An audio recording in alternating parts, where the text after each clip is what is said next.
Karen Lightman, Executive Director of Metro21 Smart Cities Institute at Carnegie Mellon University. And I am thrilled to have my friend and colleague, Daniel Armanios, with us today for the first Lunch and Learn of 2021. I was telling Daniel earlier that normally we'd have this like amazing spread of communal food for all of us to dig into and share together. So I hope that you have brought your lunch so you can join us today virtually. I'm sorry I'm not paying, but hopefully someday in the future we will have individually wrapped sandwiches and we can have a Lunch and Learn in person, maybe in September. In any case, Daniel is amazing. Like literally his bio is on the website of Carnegie Mellon, is 3 pages long. So I encourage you to check it out. His Google citations are like mammoth. This guy is doing some really important work. He is assistant professor in the Department of Engineering and Public Policy, as well as a distinguished visiting professor of leadership in Tsinghua University, Schwarzman College. He has, let's see, in terms of your pedigree, he's got a PhD from Stanford, a Master's of Science in Water Science from the University of Oxford in the UK, another Master's in Management Research from the UK, BS from the University of Pittsburgh, as well as political science. He's going to talk today about some really important issues when we're talking about the built environment and equity and access and all these issues, how, you know, the sort of the mechanics of it, the policies behind it, the people behind it. So I'm really thrilled to have Daniel here with us. He's going to give his presentation. It's going to last about 20 to 30, maybe 40 minutes. And then I encourage you to use the chat to you know, if you want to have questions there. However, if you want to actually ask a question at the end, raise your hand and then we'll unmute you and you'll have that chance to interface with Daniel with your question. This thing takes an hour. So with that, Daniel, the floor is yours virtually. Thanks, Karen, really appreciate it. And I wish I could partake with all of you in person as well. I think all of us are hankering for this to subside, but in the interim, it's really nice to meet you all, and I hope to meet you all in person soon. So what I decided I'll talk about today during this Lunch and Learn is a new paper we just published the end of last year on kind of a methodology to think about how we could address equity impacts in the built environment. In our case, it was bridges, trying to put some kind of science or rigor to how we can isolate or target these issues and know where they are. As is I'm wont to do, I usually like to acknowledge always first and foremost the students and collaborators I work with. This work was part of Sam Jones's dissertation. This is the first paper to come out of it. He's now actually a senior policy advisor for the Office of Science and Technology Policy. And he's also a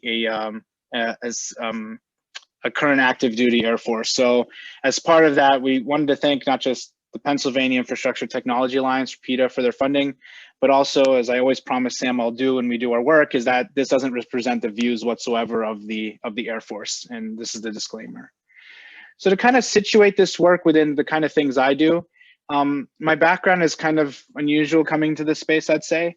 My theoretical training is in organizational sociology. I really focus on institutions and how do institutions influence the kinds of things we can do on the built environment or the organizations that manage it. I then look at large-scale engineering systems. Usually it's two kinds. One are physical infrastructure, which we're talking about today, like bridges, water, energy system. And the other one is more scientific infrastructure. How do universities coordinate with firms to deliver knowledge? And inevitably, because of the work I do, it has some public policy implications. And so the way I kind of think about it is I look at the people and organizations underlying this infrastructure, whether they're challenges, whether they're issues. And so just recapping this in visual form, I have a scientific side, a physical side. Today, I'm going to spend more time talking about the physical, and I'm going to be talking about really particularly this part, the social influences, and I'll talk about Sam's work. So just to give you to set the stage in terms of the impact we've had so far with this work, which has been exciting. We published it November of last year. Soon after, it was named the editor choice article for that issue, for that journal, for the Journal of Construction Engineering and Management. And actually, Bill Perduto tweeted a piece on it, tweeted the article that's kind of gave a synopsis of our work. and talked about how they're trying to push this across the city. So what's the motivation? It's really simple. The motivation is that I think all of us recognize there's inequities in our infrastructure. The challenge has been is that there hasn't been a lot of methods to propose how we can address it. So we recognize it's a problem. How do we incorporate it into decision making? And so this is just one of many examples on NPR showing this. So, how do we address this as engineers? I don't think we're naive. I think we all understand this is an issue. The question is, how do we develop methods to address it? So let me start with just defining social equity and how I'm going to go into it. So there's kind of two ways people think about equity. One is horizontal and one is vertical. So horizontal is just the even distribution of benefit and cost of infrastructure assets. And then the vertical is if we find that there's a population that's particularly marginalized in how we do things, then we need to distribute things more towards the disadvantage. So it's a, horizontal, the way you could think of it visually, horizontal is more like equality. Everybody gets the same starting off. And I think vertical equity is really more like we would think of equity, that we asymmetrically give resources to those who have a different starting condition. And this is an age-old debate in this literature. There's the view of John Rawls around distributive justice to asymmetrically give things to the most disadvantaged. And then there's others like the current version, Michael Sandel and Kant and all of these that talk about it's about the procedure, making sure all the means are correct and so on. So I think it's a good way to understand what we're using for this work. Our essentially definition is, insofar as we don't find any marginalized group harmed, then everybody gets the same. But once we find a marginalized group getting more harmed, then we need to think about how to distribute or handle those things. And that's kind of our approach here. And so we started with simply, how do restrictive bridges impact social equity? That's the question we're interested in this work. And the reason we're interested in is this figure is really revealing in this regard. So when we think of underclearances, we look at the point from the bottom, the lowest point from the road that's underneath the bridge to the very bottom of the bridge. And so you can see that this distance here is what's 14 feet 3 inches. Now, why does this matter? This matters because clearly, depending on the height, certain vehicles can go through. And so if you have a very low clearance bridge, that means maybe trucks can't go through, that maybe means buses that can't go through, which then in turn means that the communities around them can't access transportation the same way others. And there's been long work in sociology since the 70s and 80s, even earlier, indicating that this can be used for political or social manipulation to affect certain populations. So we said this is a good maybe starting point to calibrate our method. And so there's kind of two ways we can think about this. One is, selection. Are bridges of certain kinds being sited in places that have these marginal groups, or is it effects that happen after the fact, right? So the studies that have been historically done in sociology is arguing that a lot of kind of demographics, other things can condition who gets certain kind of infrastructure. And so, hypothesis from that is just simply more bridges that are having restriction, or any bridge at all, are more likely to be associated with places with lower income, higher poverty, and more asymmetric distribution. But someone could argue there's also treatment, so once a bridge is there, people move, right? And so once I have a bridge, maybe I move because of those issues. And so we thought of the reverse as well, right? If we have a tract, does that actually lead to changes in the demographics once the bridge is there? So I think what's most novel about this is our analytical approach. So we did kind of two things. One, we just took all the data we had in the Commonwealth of Pennsylvania on their bridges and just got a baseline from the full data. But there's two kind of concerns. One is with anything you're doing on a transportation network, it's not clear how far treatment goes, right? If I put a bridge, a restrictive bridge in one place, does that mean it extends 20 miles away is the treatment or getting the effect or impact? Is it 2 miles, et cetera? So we first did a kind of an interesting service area analysis to try to conservatively scope which areas are getting the kind of treatment or the experiences of this bridge.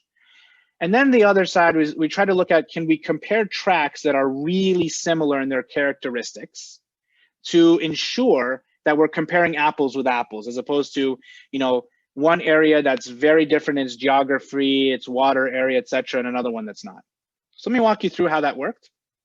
So here's how this service area analysis goes. We take the bridge, which is the blue dot, and we draw out the service area based on the road network. And we extend it out as far as we can until we see kind of a kink, and that's how we decide the area. So to give you an example, if you just look at the service area, this is the blue lines are where the road actually goes. There's 5 different tracks here. If you just took a naive kind of circular buffer around without looking at the kind of network, you would expect that the treatment area is actually 5 tracks. But if you actually take out the black, the area that's there is only really 2 tracks, 1 and 2. So that's why we did this way, because maybe to be very conservative about the treatment, even though other communities around it could be peripherally impacted, we tried to use it along the service area. And then what do? We tried to look at how far can we go out before the number of areas that get treated kind of drastically change. So we did like kind of a graph like this. We looked at the different number of bridges that have 3 tracks, 4 tracks. We also did it kind of for an individual one. And what you'll notice in each of these, around 500 meters, you start seeing a drastic boom in the number of census tracts that are considered. So we thought conservatively, any tract within 500 meters of the service area of that bridge would be a treated tract. Now, what that means is that we likely have a conservative estimate of the results, because if you're in a really important principal road, there may be a longer scope for treatment, maybe further along get affected. But we wanted to be as conservative as possible in our analysis. And then on the control side, we developed, we use this approach that's well known in kind of econometrics. It's called coarse and exact matching. Essentially what you do is you take a whole set of controls that are not related to your treatment, and you try to match different tracks along those controls. The ones that receive treatment are then matched on all of these things: water area, land area, population, to those who don't receive the bridge. And whatever tracks don't have a match are removed from the analysis. So to give you kind of a nice visual way to look at this, we did this approach before with trying to understand bridges that are on the National Register of Historic Places for another project. And we matched on year and so forth. And so just for a fun quiz, we have 2 bridges here. This is the year they were built. They're both made of steel. They're both through truss. They both have the similar average daily traffic. They're both rural. They're both New York. It turns out this is the bridge that's on the register. It's almost kind of random. You'd expect the older bridge, but it's pretty much the same.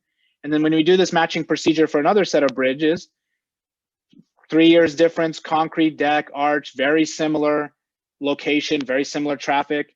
It turns out this bridge is on the National Register. So what's nice about this approach is if you've captured all the controls effectively, essentially which one gets the treatment is almost random, insofar as you trust the controls. And this is what we did to calibrate visually if we were getting really tracks that were similar and it seemed kind of random where they were going. So essentially you're trying to approximate as much as you can a randomized allocation of this tract getting a bridge versus not.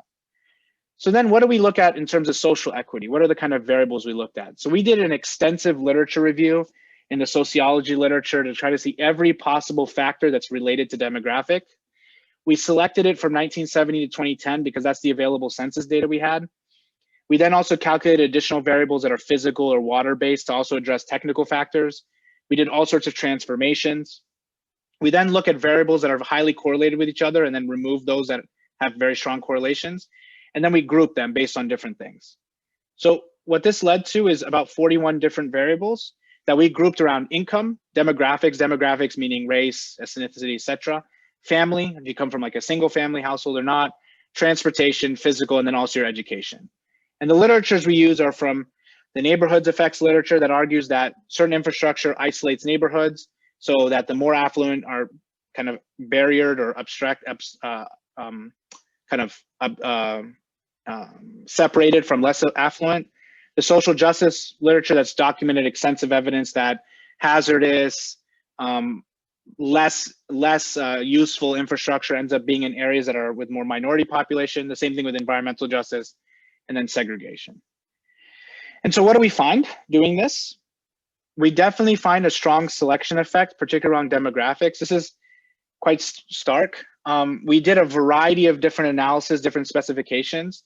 What you need to do to read this is just recognize that this is 0, and anything that doesn't cross the 0 axis means the effect is significant. And if it goes to the left, it means it's negatively associated. And if it goes to the right, it means it's positively associated. So what you're seeing here is the dependent variable here is getting any bridge. And it turns out that if you have more Hispanic, more African-American, more non-white, more foreign-born in the Commonwealth of Pennsylvania, you seem to be more negatively associated with getting bridges, right? So there's less association with bridges in these areas. And we see the same thing for restrictive bridges. So we have more data for non-restrictive bridges because restrictive bridges are smaller, so it's the sample size is stronger on the other end. So with the exception of foreign-born, we see the same effects, that if you have greater Hispanic population, greater African-American population, greater non-white, that you're more associated with getting you're less associated with getting a non-restrictive bridge, which essentially means to summarize this, you're less likely to get any bridge. And if you get a bridge, it's likely to be restrictive. That's how you can understand it in terms of an association. We then looked at treatment effects to see what happens to these demographics after the bridge happens. And there's really not any kind of discernible effect. It kind of goes out in the wash.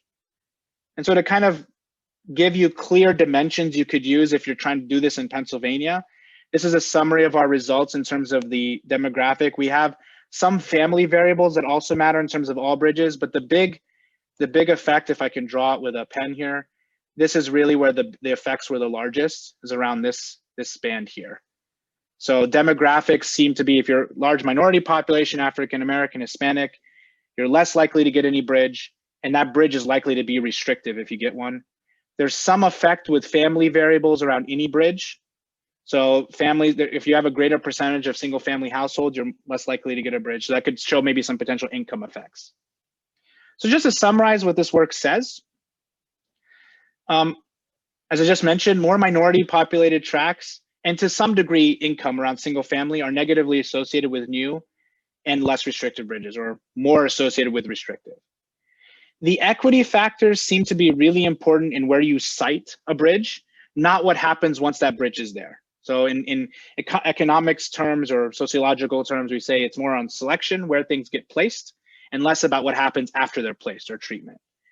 Now, while I think these results may be useful and conditional in Pennsylvania, I think the method is what's generalizable. The idea of setting a baseline, using service area analysis to sharpen where you think of tracts as treated, and you sharpen control areas to make sure the match is comparable.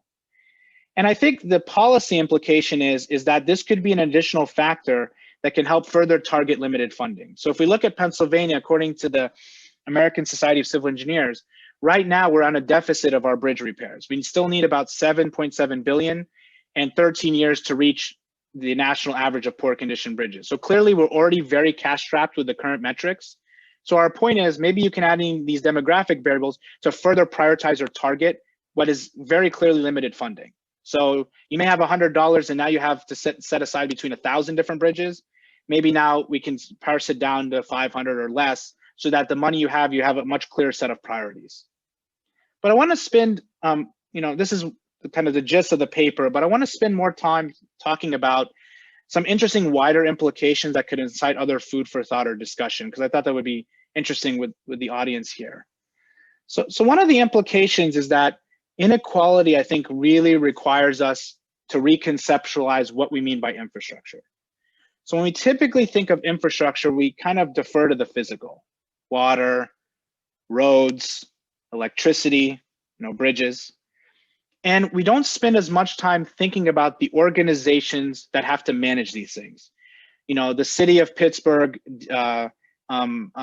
infrastructure and transportation divisions, the Department of Transportation Division in Pittsburgh, they have to manage their set of bridges while also matching state and federal guidelines. And there's all sorts of coordination challenges that happen with it. And so I think this paper is really asking us to think about the people that have to manage these issues. What are their pressures? What are their concerns? What are their costs to do any of this, right? And so I think this pushes us to think more about the people underlying these systems rather than the systems as if they're kind of objectively distributed. And a second thing that comes out of this and why this matters is that infrastructure doesn't just impact the users, it impacts the communities that are intersected. So the way I like to define infrastructure is that it's both intended and unintended places of connectivity, right? To give you an example of this, let's take the Cross Bronx Expressway.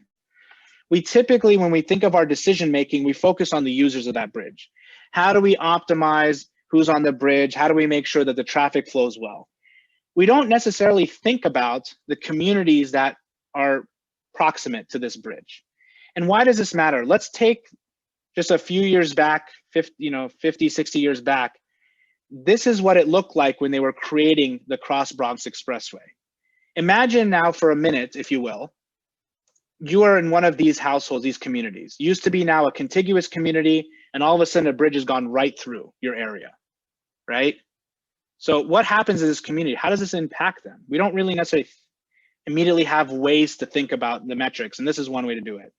To bring this closer to home, this is the demolitions that happened in the Hill District to create the Civic Arena development. It affected 80 city blocks, or 100 areas were cleared. 1/5 of the Hills population residents at the time were relocated to make this development. And so I like to think about these intersected communities. It also thinks about the history even before these infrastructure were placed. And if we can develop metrics for this, perhaps we can help avoid some of these issues in future siting decisions. Another case that shows this really well in a different context is inequity around consumptions of goods and services in terms of this racial disparity. This is done by colleagues across the country, including some at CMU, such as Nick Muller.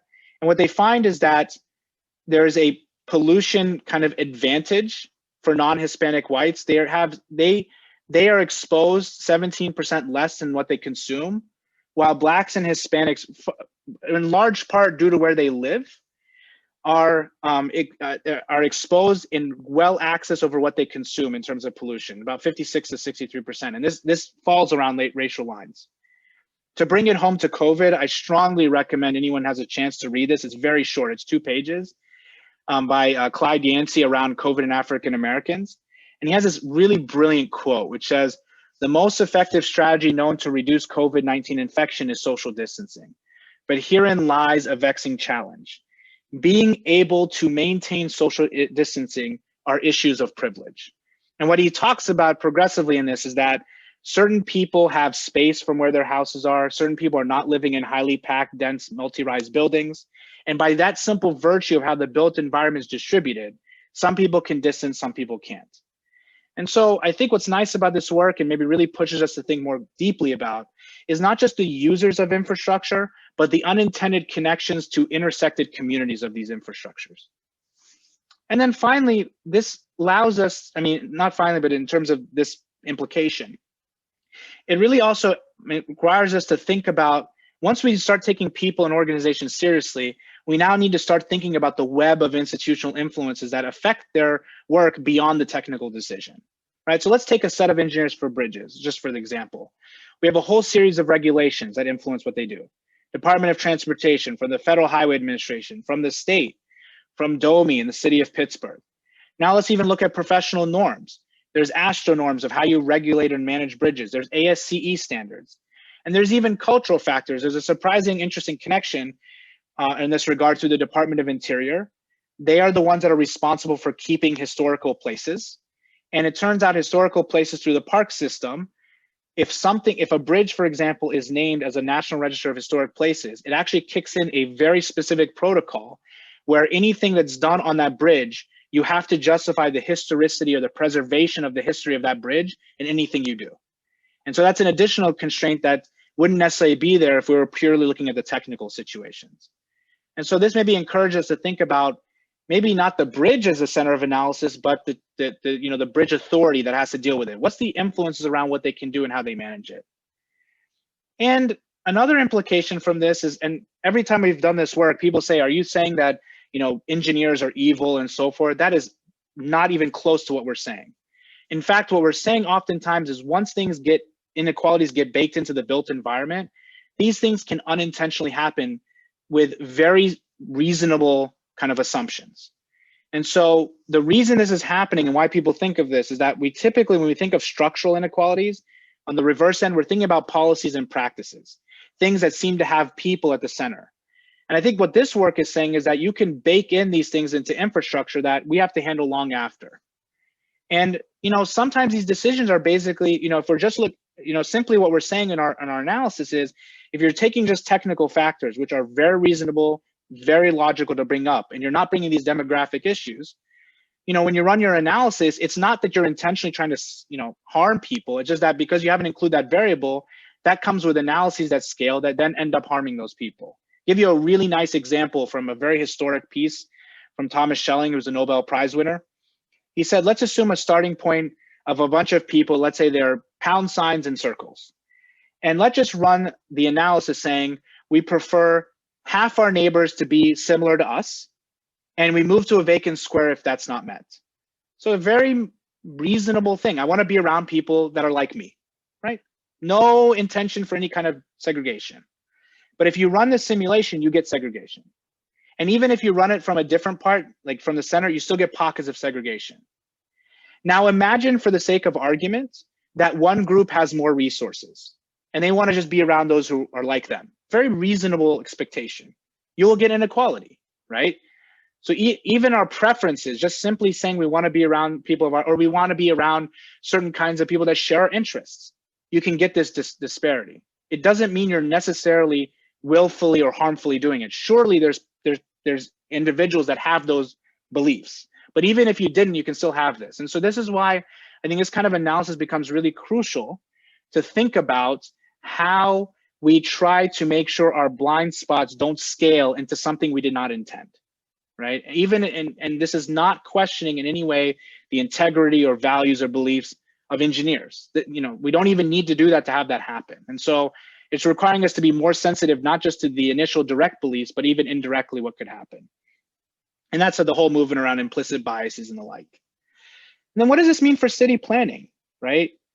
Could potentially, if we want to say this provocatively, could city planning magnify these effects? So let's look at this picture. This is a typical kind of, let's say, traffic model.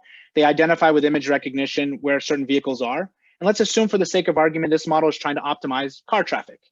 Now notice on this picture, you see very few bridges, right? And if I'm looking at this model, taking this as truth, I'm going to say, okay, this road is really for cars. And so I'm going to optimize on cars. Now imagine further down the road, we have one of these restrictive bridges that is not allowing buses to go in. So now it's not that, now we recognize that this restrictive bridge is not allowing a set of buses to go through. And yet the city planning system, rightfully so, at least from their perspective, is going to see this as truth. And so if we know now that infrastructure is asymmetrically distributed, is there a danger that if we continue optimizing, you know, an Bayesian approach or a kind of updating approach, this kind of model, are we not accounting for the asymmetric impacts of infrastructure, that certain buses don't go into certain places, not because they wouldn't want to use that road, but because they simply can't? Could that potentially magnify the issues? And so what I've been thinking about would be interesting is perhaps we need to penalize the algorithms we use for what they cannot see. So if we know there's a lot of restrictive bridges, should we penalize the algorithm to not always allow 70% cars? Maybe penalize it to intentionally bring in, you know, 40% buses, and see how that would change our algorithm and our optimization approaches. Just food for thought. I said it in a provocative way. This is obviously a very simplistic view, what I'm saying in terms of how these models are used, but I'm just trying to bring out the point. And then, you know, I think the next to last or final implication is, if this is all true, if we have issues with kind of disparities around infrastructure, is connectivity enough, or does other things have to happen? And I think this is where we get into the free-with lids and caps movement is kind of interesting. So one approach has been, okay, we've really intersected these different communities. Can we reconnect them in ways that could improve the situation? And so I'll give you what a freeway lid is. This is, I think, out of Dallas, Texas, or Fort Worth area. You had this area that was split off by bridges, and now they try to cap over it. We have a very well-known project in Pittsburgh that did this in the Hill District, where they try to put a cap over I-579, the plan is to do that. And the question is that necessary but is it sufficient? And what I've found, if we compare where these are placed, at least qualitatively, there needs to be an institutional commitment to also add institutional and social support to it. It's not enough simply to have the built environment there. So to give you an example, in San Diego, there seems to be very strong institutional support. It's not just about freeway lids. They actually incorporated it into the city strategy. And it was an interesting way they did it. They said their strategy in San Diego is, if we want to attract millennials and top young talent, they care about livability, they care about work, play, and amenities. And so we need to make the city more walkable as a core economic strategy. And so there was a lot of institutional support to push these issues and to make sure they're distributed. On the other hand, I have to say, at least in my opinion, I would love to be told differently.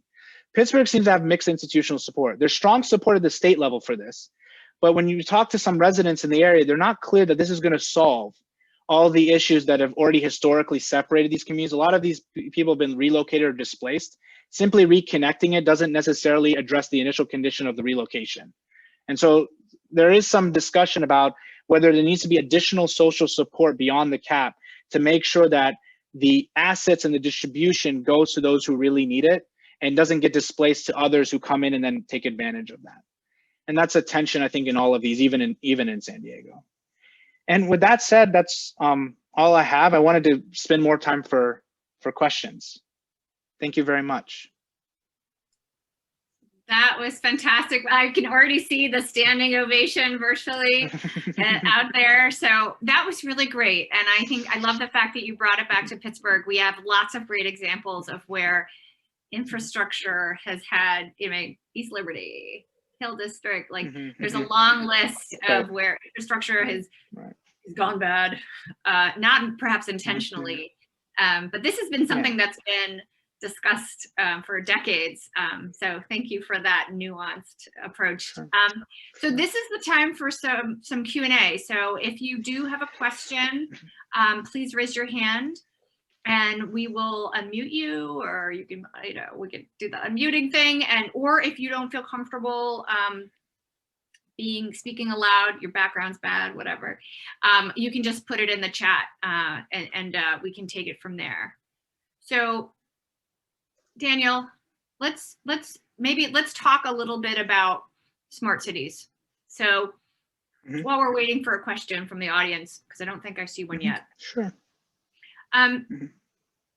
What is sort of like the word smart cities? What does that mean to you? Where does it give you pause when you're thinking about infrastructure in the built environment?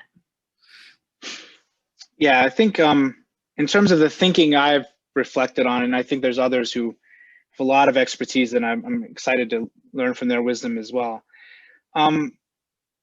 When I think of smart cities in general, at least the definition I have, and that may not be the definition that's shared, we're trying to find ways to optimize across infrastructure, right? How do we develop one example would be a very simple one. Let's say we have a world where electric vehicles become on board. And we need to now figure out how do we optimize their traffic, but at the same time, make sure we have places for charging, right? How do we develop a unified system that can put the charging stations in a way that would, facilitate flow, but also lead to seamless charging, even automatic charging, right? Because if you have to sit and so forth, it may be difficult, especially if these become autonomous. Now, when I think about that, I get pause for two different reasons. The first one is, at the end of the day, some kind of algorithm will have to be used to make this happen. I don't think it can be manually done to have the effects we would like to have. And algorithms are as good as the data you have, right? So if the data I have existing is for a world, let's take it out of equity for a minute, a world in which, it was dealt with gasoline combustion based cars, that traffic system was optimized on that data. So if we even on a more kind of less normative issue, we're optimizing a system that didn't necessarily have electric cars to begin with. So how do we think about that when we have only the existing data we have in front of us? And so I think part of it is thinking about how do we both leverage the insights we have from prior data while thinking deeply about how do we address its biases. It could be, equity biases, but it could be just other things, that the technologies are different that was used for that. That's one. I think the second one that's really interesting that I've seen discussed less is that the promise of smart cities is you can bring different systems together. Now, historically, those different systems operated separately. And in that midst of that time, they've developed their own rationales. So let's take electric vehicles, for example. That would need coordination between the transportation traffic entities and the grid entities. The way people think about optimizing a grid is logical. It's like, I want to make sure I can get electricity, the power I need, quickly to where it needs to be done. And so that logic is going to lead to a system of how these grids work. On the other hand, traffic are thinking, I want to optimize how traffic is done. And I could see places where that coordinates well and places where where you'd want to put the charging station from the perspective of the grid is like light years away from the road, right? And so I think we need to spend also time developing methodologies to think about what were the initial rationales when these systems were separate, focus groups to get everyone converging on what's possible or not, clear tools that demonstrate the trade-offs to these entities. And then from that, once they see that, could we come up with a kind of a merged set of rules that now handle that? And I think that's going to be another challenge with smart cities. So I think of it as twofold. One is, to summarize, how do I use past data in a way that helps me make decisions appropriately, but recognize its limitations, its biases? Do we penalize the algorithms? Do we only look at subsets? Do we stratify? What is it? And then secondly, how do we take seriously the fact that these systems were separately, had developed their own norms, and create a kind of coordination mechanisms to come up with unified norms that handle both as best we can, that then matches on with that kind of data system. And so that's kind of what I've been thinking about with this. It has clear equity implications, but you can see it with even more less normatively laden issues. Yeah, I really like that answer also, because it's talking about, it's very user-centered design. It's about co-creation, it's iterative, and hopefully transparent. And so with that in place, you can build trust in the community, and that is so critical. We have a question from Matt Bartman. Matt, go ahead. Hi, Daniel. Thank you for this lunchtime talk. It's very informative. And Daniel, I wanted to ask, so being a native 412, as Karen and I were talking about this morning, one thing I want to look at, when you looked at your research, do you look at the year that the bridges were constructed to determine kind of the makeup of what the communities were at the time that they were constructed? And obviously the urban planning of those years compared to what the urban planning is now today, and then also the types of vehicles and the things that would pass under those bridges. So did the difference in the community makeup from then to now, or was that impact of that infrastructure is what changed the makeup of that community? Thanks, Matt, for that question. That's an excellent question. And it gets to the heart of our method. So I think that's important that I explicated that better. So what we did is that we were very fortunate that, and what's nice about this work, and I really want to give credit and positive and really appreciation to our government partners in the Commonwealth of Pennsylvania. They really care about this, and they know that this is an issue, and they funded us to try to help with this. And so I gotta give them credence. I think they're taking an issue that's really tough, and they're trying to find methods. So I don't want this also to come away as we're kind of, denigrating government. They were very much active in trying to support it, and we were just trying to provide assistance. Now, with regards to that, meant we got really nice data in terms of exactly when these bridges were built. And then what we did was we said, okay, we have census, there's a really nice database around it's called the Neighborhood Change Database, that gives you the census years 1970, 80, 90, 2000, 2010, and they normalize it on the same tracks from 2010. So you can compare across time. And essentially what we did, Matt, was we said, here's when the bridge was built. Let's take that as time T. And then we looked at the immediate census year before that. Let's say that's T-1. That was the population we looked at to see where the bridge ended up being built. So it was definitely the demographics at the time of construction. Then to your second point, to look at change, we then said, okay, we have the T-1, we know when the bridge was built. Then we looked at the immediate following census year to look at how the community changed. And so essentially what our results were showing is that what really mattered was the community and what was their demographics at T-1. And they didn't really have, the infrastructure didn't have a significant change in what you saw from T-1 and T. So that's what we meant by essentially the siting versus the treatment. Now, I think to your general question about the change of vehicles and so on, I think that's a really valid point, and I think that's not something we can we didn't necessarily account for when we looked at the vehicles. We didn't necessarily think of them today. We tried to use a range that was broad enough. So we said, for example, buses can go between, sometimes less than 14, above 16. Trucks is around 16 feet. So we tried to use general metrics that seem to be consistent over time. But someone could say maybe we need to measure the average buses across. But I think the other interesting point, what was surprising, and I've learned this in other work, is that even if the construction happened earlier, it's remarkable how much that constrains what engineers can do today. I'll give you a really nice example. There was a really well-known set of a couple of bridges that came out of Louisville, the Lincoln Bridge, and I forgot the other name of the bridge. And they interviewed some of the Kentucky transportation engineers that were dealing with it. And what they wanted to do at the time was there was this massive spaghetti junction that had been there in the 50s where the engineers used the best knowledge they had at the time to develop it. And they had this footprint. And initially what they wanted to do was kind of unentangle that spaghetti junction based on what they know now. And the problem was that footprint was so locked in because there was a bunch of houses around there, there was a bunch of cars, that they said it was no longer feasible for them to change it because there was so much around that had already been built that way that they would have had to displace not just the footprint, but the other areas.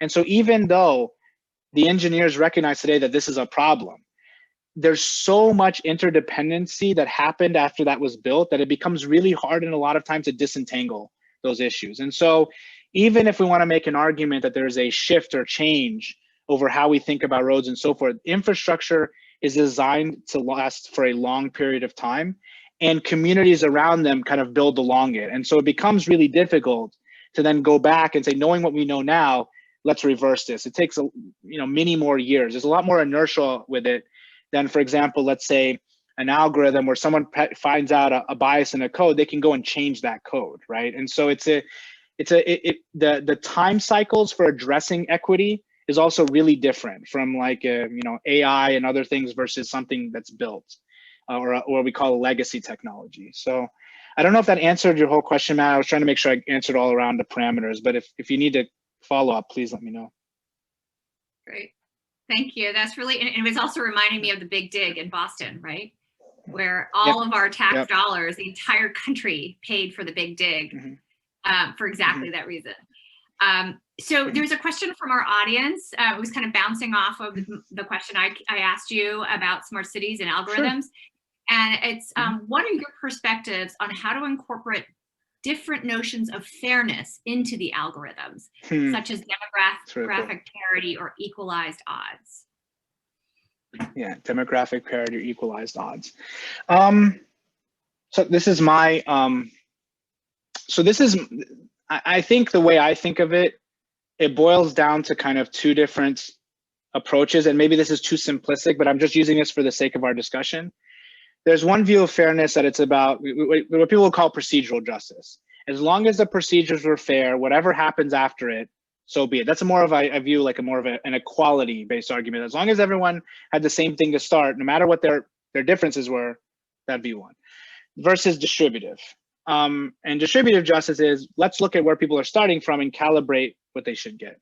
Now, how to do this with algorithms. There's been some interesting work, at least in transportation, of the difference between looking at, let's say, a mean versus a distribution, right? So let's take an example, an easy one that I think. Let's think about kind of fair housing prices, right? So there's a group that have argued, this is where the debate between, for example, median versus mean comes in. So let's assume we have a distribution that's normal initially. If we take a mean and we take a median, it's going to get you something similar. But what I found is increasing the United States, the middle class has been hollowed out. So you have a much more bimodal distribution. And so what people are concerned with is at the tail, at the very end, that are very rich. If you have a bunch of people that are making $100 and one that's making $1 million, that's going to make the average price well above that. And only one person can really afford it if you're using the mean, as opposed to the median, which would be like 100. And so some ways these algorithms have tried to deal with this in this case is try to think of things that are more distribution sensitive. Some have looked at it as running tests that kind of look at change in distribution. Some will take a median, a mean. In terms of other ways to think about it, if I was thinking about it with, at least if I adopted an econometric mindset maybe to this to AI, I'd say maybe you think of two stages. Maybe you try to see how the distribution is impacted in the first analysis, and you take those predicted values of the odds to then drive the outcome you're interested in. So maybe you say, maybe, I don't know, maybe a certain demographic group affects the width or the spread or the bimodal nature of this distribution. And we say certain demographics will predict that. And instead of using the direct value of employment, let's say you take the predicted value that's normalizing on that, and then you could run it that way. That's kind of the ways I've been thinking about it. But ultimately, what this boils down to, in my opinion, is whether, and this debate is ongoing, whether, and this gets into an ideological debate as well, is do you value a approach that always asymmetrically helps those that are disadvantaged, which is a very John Rawls distributive justice approach?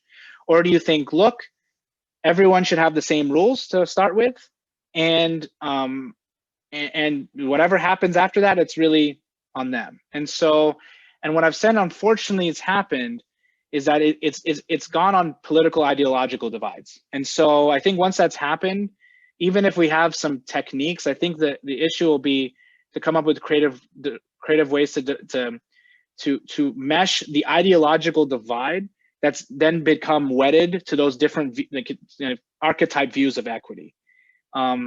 Because when if you go to someone who believes in procedural justice, say we should always asymmetrically deal with a disadvantage, their argument is, well, that's on them, right? And I don't agree. I personally don't agree with that argument, but this is their argument. Everyone had the same thing. It's on them. If they didn't do well, it's on them. And that's a hard debate to have with someone who just believes that kind of view. So it's interesting. I think to kind of throw the question back, I think it's not just as much of an operational issue as much as it's going to be getting stakeholder buy-in on the issue, especially when we're dealing with locales and a community, especially even in Pittsburgh, that's, increasingly polarized. And so, but the original question answer gave you maybe some thoughts, hopefully, about how you could operationally do it if you wanted certain things, hopefully. If I didn't, please feel free to follow up. Good. That was really a very thoughtful answer. And so we've got Pat Clark, who has a question, and I see he's turned his camera on, so we'll unmute you. And Pat, the floor is yours. Thank you. Thanks so much for a really informative session. Appreciate the opportunity. My experience with bridges and social equity is actually not about new construction, but it's about urban repairs. And I'll just throw it out as an anecdote, and interested in your inputs on it. My firm worked on neighborhood planning in a neighborhood here in Pittsburgh called Larmer. Some of the 412 veterans who've been around long enough maybe can give me more information on it. But we did, I think, somewhere around 50 to 75 community interviews. And there were a number of reasons that the neighborhood of Larmer deteriorated. But the thing I heard about their business district, Larmer Avenue, used to be Pittsburgh's Little Italy before Bloomfield did. But there are maybe 2 retail businesses left. And the locals blamed it on stupid planning because there was the historic Larmer Avenue Bridge and the Meadow Street Bridge. And when both needed repairs, the decision was made to do both at once. And it cut off pretty much 80% of the traffic in that business district, and it deteriorated precipitously as a result. I'm really interested on the applicability, your thoughts on social equity in that sort of situation. Yeah, it's a really nice point, Pat. And I saw the same issue with the bridge I mentioned in Louisville, where there was a huge debate. And it turns out what's interesting, to add even more color to the stakeholders here, is that at least in the Louisville case, what was interesting is that there was a real push from some. I think the business community, like you said, Pat, were like, let's stagger this so we can kind of not lose everything at once. But then what was interesting in the Louisville case, the environmental groups came in and said, we don't want to stagger it because we want the environmental impacts to be done one-off and not to spread out over a longer period of time. And so they really fought to have both bridges done at the same time, which was really interesting. So part of it is you have these different stakeholder dynamics. The other thing I've been playing with, and I think this is interesting, and I would be curious and love your take on this, Pat, in terms of how it could affect Larimer, is that what I've also noticed, there's kind of what I call an interdependency trap with infrastructure, is that, and this is why I can set off something even from one time. Let's imagine you've messed this up once. Either you didn't have the two bridges, you'd had the 2 bridges done together and it affected traffic, or you didn't do any infrastructure investments. What ends up happening is that critical services businesses leave because they want to go to places with better infrastructure, which then prioritizes those places that get them, and you get this loop. And in reality, in the short term, that might be fine because you may argue it's economic optimization and so forth. But what I've been worried about is that besides this interdependency of those who are positive, the places that are degraded get even further degraded because the critical services leave. They then become less of a priority because there's less there, and it just gets worse. And what I'm worried about is there's also the problem that with these networks, infrastructure networks, is that if something gets so decrepit to the point that it's really about to fall, then any kind of natural disaster, which is more frequent, is going to decimate it. And then everybody's going to have to pay in more. And so one thing I've been trying to think about, and I haven't had the metrics yet, but I've been trying to convince government officials in this way, is that because when we bring up you need to care about equity and so forth, they say, well, I really appreciate your concerns, but I have $1,000, let's just make this up, $1,000, and I have $10,000 in demand. I have to prioritize somehow. So what I've been trying to convince them is, look, you're going to have much more issues with weather-related, climate-related events that are going to make the infrastructure that's really degraded is going to be more likely to fail. And if that happens, everyone has to pay. So if you want to take from the perspective of resilience, perhaps if you put a little bit of money now, let's say 10% or something, in those areas that are disrepair, you will save a lot more in the long run because you won't have to deal with a failed bridge and have to pay it from the beginning. And I'm trying to develop some simulations or others where we could say, let's imagine a world where, let's take a place, I don't know, let's take Hurricane Katrina, for example. Let's look at New Orleans and say, what if we put 10% of the cost that we put in all these nicer areas, we put it in the areas that really need it? If we then calculate, would that bridge been more likely to not fail, let's say, or have issues? How much money would it have saved when this disaster happened? And this is one of the maybe silver linings of climate change, is that these are more frequent and intense. So this is happening well beyond it's actually happening well within their political cycle now, 2 to 4 years. And so they may see benefits of that. And so we've been playing with this idea that, because what I'm worried about is exactly what you said about, Pat, with Laramie. Once you've touched off this cycle, it's really hard to recover and just gets worse. And so if we can somehow give a little bit of money to bring it back, it potentially could also help the economic development, but also it helps everybody in the long run, because you're going to pay far less in the future because your bridges or your infrastructure is more resilient to the kind of disasters that we're going to see. So that's what I've been kind of thinking about. Whether that solves the issue of Laramie, I'm really not sure. This is, it's a hypothesis, but that's something I've been thinking about. I hope that answers your question. I don't know if it did. Thanks. Oh, you got the 2 thumbs up. Okay, great. So let's see, Pat, you had a question. So your point on soft infrastructure is a big part of the solution that you're discussing, social investment in infrastructure investment. So yeah, absolutely. Any other closing thoughts that you want to share? While you're doing that, I'm going to pull up the Metro21 slide so that folks who want to get in touch with us, they have a way to connect with us. We have a website, we're on Twitter, we're on Instagram, LinkedIn. We have a podcast that just dropped a new episode with Professor Lee Brandstetter today, and there's my email at the bottom. So Daniel, closing thoughts, and then we'll close this up. Thanks. Yeah, sure. I mean, I know this is kind of, especially now, is a tragic subject to consider, but I think at the same time, it's a really exciting one. There's a lot that can be done here.